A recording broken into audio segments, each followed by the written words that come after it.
Fala, leitores da Bíblia, graça e paz, como é que vocês estão? Tudo bem? Eu já me sinto melhor, ontem não passei bem, mas estamos aí de volta. Hoje a gente vai ler Jeremias 21 e 22 e vamos começar a leitura do livro de Apocalipse, o último livro do Novo Testamento. Vamos à leitura? Jeremias 21. A palavra que foi dita a Jeremias da parte do Senhor quando o rei Zedequias lhe enviou Pazur, filho de Malquias, e o sacerdote Sofonias, filho de Maazéias. Pergunte por nós ao Senhor, por que Nabucodonosor, rei da Babilônia, está fazendo guerra contra nós. Talvez o Senhor nos trate segundo todas as suas maravilhas e faça com que o rei se retire de nós. Então Jeremias mandou que dissessem ao rei Zedequias: Assim diz o Senhor, o Deus de Israel: Eis que farei retroceder as armas de guerra que estão nas mãos de vocês, e com as quais vocês estão lutando fora das muralhas contra o rei da Babilônia e contra os caldeus que estão cercando a cidade. Essas armas eu as ajuntarei no meio desta cidade. Eu mesmo lutarei contra vocês com braço estendido e mão poderosa, com ira, com indignação e grande furor. Matarei os habitantes desta cidade, tanto as pessoas como os animais morrerão de uma grande peste. Depois disso, diz o Senhor, entregarei Zedequias, rei de Judá, os seus servos e o povo, todos os moradores dessa cidade que sobreviverem à peste, à espada e à fome, nas mãos de Nabucodonosor, rei da Babilônia, nas mãos de seus inimigos e nas mãos dos que procuram tirar-lhes a vida. Ele os matará a fio da espada, não os poupará, não se compadecerá, nem terá misericórdia. A este povo você dirá o seguinte: Assim diz o Senhor: Eis que ponho diante de vocês o caminho da vida e o caminho da morte. Quem ficar nesta cidade morrerá à espada, de fome ou de peste. Mas quem sair e se render aos caldeus, que estão cercando a cidade, não morrerá. Conseguirá ao menos salvar a sua vida. Pois voltarei o meu rosto contra esta cidade para trazer desgraça, e não para fazer-lhe bem, diz o Senhor. Ela será entregue nas mãos do rei da Babilônia, e este a queimará. À casa do rei de Judá, você dirá o seguinte: Escutem a palavra do Senhor, ó casa de Davi, assim diz o Senhor. Julguem com retidão todos os dias, e livrem o oprimido das mãos do opressor, para que o meu furor não saia como fogo, por causa da maldade do que vocês fazem, e queime sem que haja quem o possa apagar. Eis que eu sou contra você, ó moradora do vale, ó rocha da campina, diz o Senhor. Sou contra vocês que dizem: Quem descerá contra nós?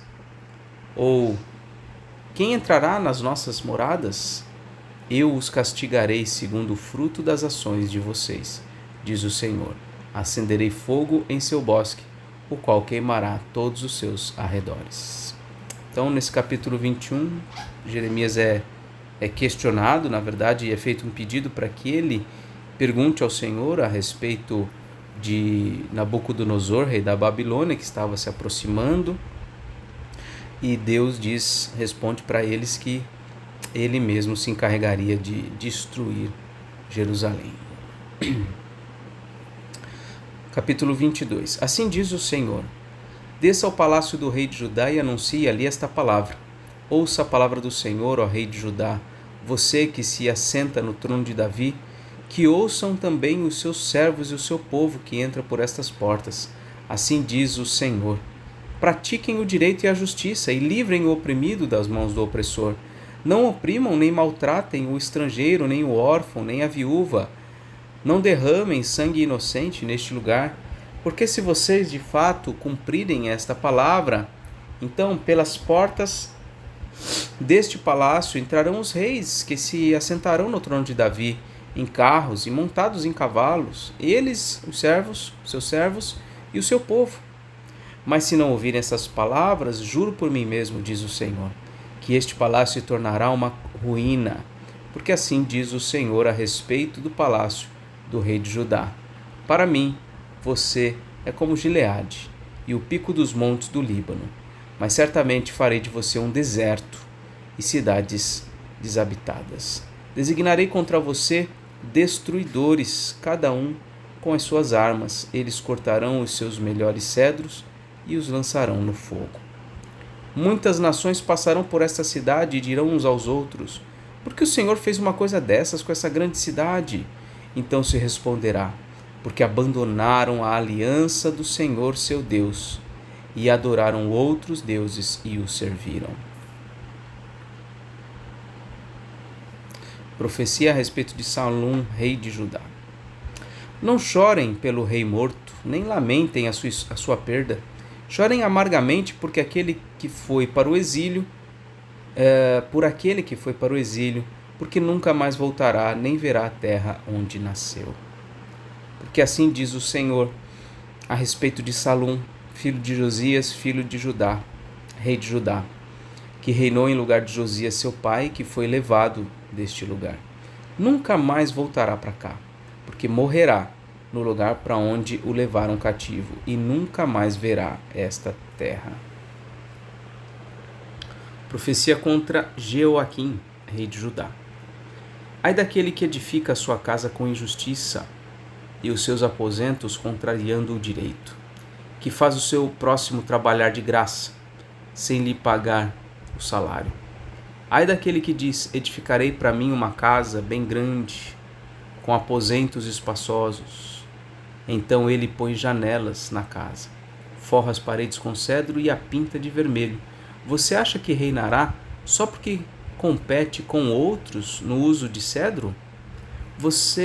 Por acaso o seu pai não comeu e bebeu e não praticou o juízo e a justiça? Por isso tudo lhe corria bem. Julgou a causa do aflito e do necessitado, e tudo lhe corria bem.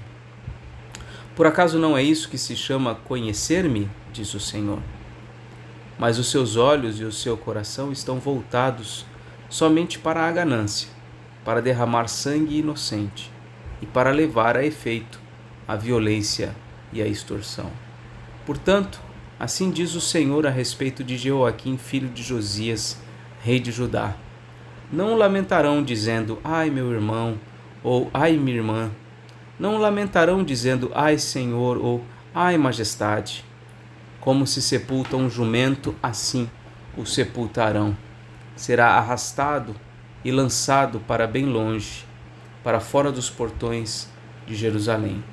Suba ao Líbano, ó Jerusalém, e grite, erga sua voz em Bazã, e grite desde Abarim, porque todos os seus amantes estão esmagados. Falei com você na sua prosperidade, mas você disse: não ouvirei. Tem sido este o meu caminho desde a sua mocidade, pois você nunca deu ouvidos à minha voz. O vento apacentará todos os seus pastores, e os seus amantes irão para o cativeiro. Então você certamente ficará envergonhada e confusa por causa de toda a sua maldade. Você que habita no Líbano e faz o seu ninho nos cedros, como vai gemer quando vierem as dores e as angústias, como as da mulher que está dando à luz. Profecia contra Jeconias, rei de Judá.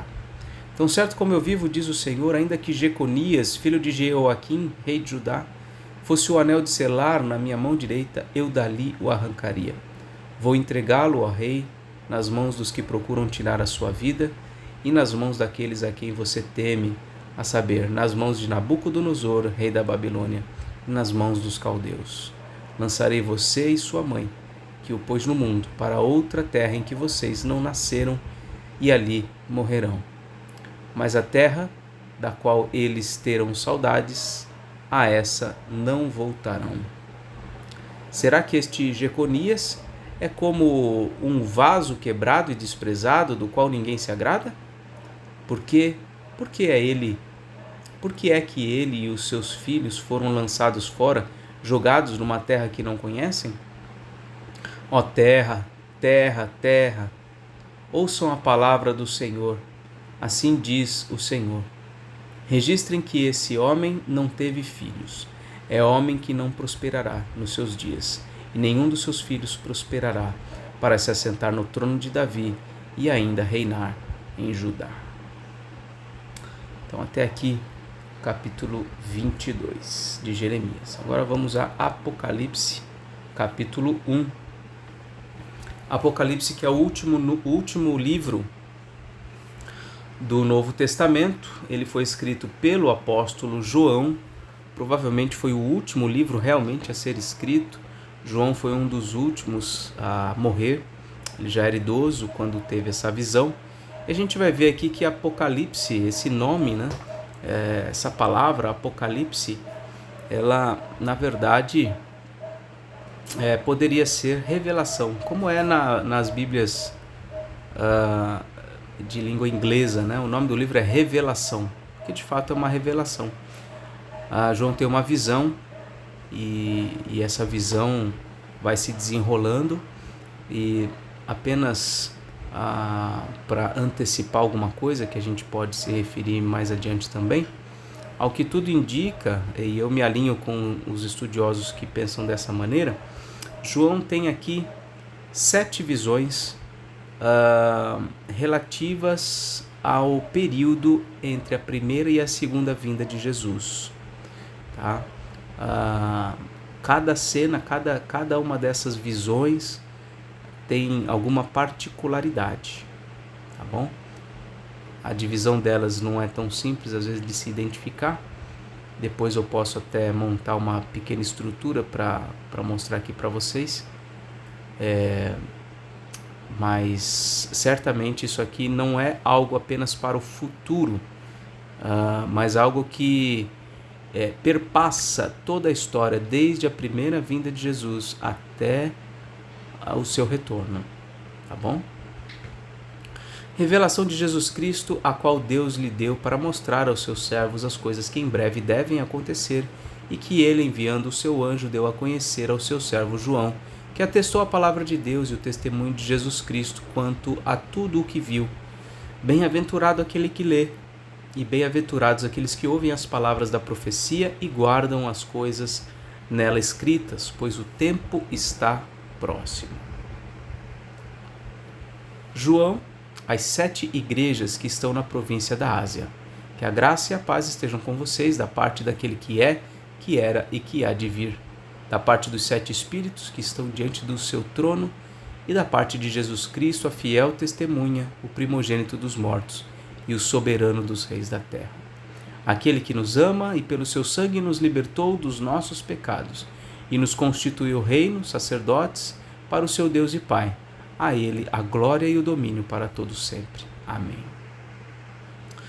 Eis que ele vem com as nuvens, e todo olho o verá, até mesmo aqueles que o traspassaram, e todas as tribos da terra se lamentarão por causa dele, certamente. Amém. Eu sou o Alfa e o Ômega, diz o Senhor Deus, aquele que é, que era e que há de vir, o Todo-Poderoso. Eu, João, irmão e companheiro de vocês na tribulação, no reino e na perseverança em Jesus, estava na ilha chamada Pátimos por causa da palavra de Deus e do testemunho de Jesus. Achei-me no Espírito no dia do Senhor e ouvi atrás de mim uma voz forte, como de trombeta, dizendo: escreva num livro o que você vê e mande-o às 7 igrejas: Éfeso, Esmirna, Pérgamo, Tiatira, Sardes, Filadélfia e Laodiceia. Voltei-me para ver quem falava comigo, e ao me voltar vi 7 candelabros de ouro, e no meio dos candelabros um semelhante a um filho de homem, com vestes talares e cingido, à altura do peito, com um cinto de ouro. A cabeça e os cabelos dele eram brancos, como alva lã, como neve. Os olhos eram como chama de fogo. Os seus pés eram semelhantes ao bronze polido, como que refinado numa fornalha. A voz era como o som de muitas águas. Na mão direita ele tinha 7 estrelas, e da sua boca saía uma afiada espada de 2 gumes. O seu rosto brilhava como o sol na sua força. Ao vê-lo, caí aos seus pés como morto, porém ele pôs sobre mim a mão direita, dizendo: não tenha medo, eu sou o primeiro e o último, e aquele que vive. Estive morto, mas eis que estou vivo para todos sempre, e tenho as chaves da morte e do inferno. Escreva, pois, as coisas que você viu, as que são e as que hão de acontecer depois destas. Quanto ao mistério das 7 estrelas que você viu na minha mão direita E quanto aos 7 candelabros de ouro, as 7 estrelas são os anjos das 7 igrejas, e os 7 candelabros são as 7 igrejas. Então aqui uma visão que indica o senhorio de Jesus sobre a sua igreja, sobre o seu povo. Os 7 candelabros, que representam as 7 igrejas, certamente se refere aqui à totalidade das igrejas. E os 7 anjos são os líderes, aqueles que estão à frente dessas igrejas, que também estão sob o governo de Jesus, estão sob o domínio de Jesus, também representando a totalidade dos líderes das igrejas. E aqui o capítulo 2 a gente vai ler depois, ok? Vamos orar? Senhor nosso Deus e Pai, te agradecemos por tua palavra, pela revelação que o Senhor deu a João a respeito desse período longo entre a primeira e a segunda vinda de Jesus, que a gente aprenda com esse livro, que nos traga edificação, nos traga, ó Deus, esperança, nos traga convicções a respeito do teu senhorio e do teu poder sobre todas as coisas. Da mesma forma, ó Deus, agradecemos pelo livro de Jeremias, por vermos continuamente ali palavras duras a respeito do seu povo, quando o seu povo se volta para a idolatria. Que o Senhor nos livre, ó Deus, de vivermos em caminhos errados, em caminhos que desagradam ao Senhor. Assim pedimos e assim oramos, em nome de Jesus. Amém. Muito bem, essa foi a leitura de hoje. Um forte abraço e até mais, se Deus quiser.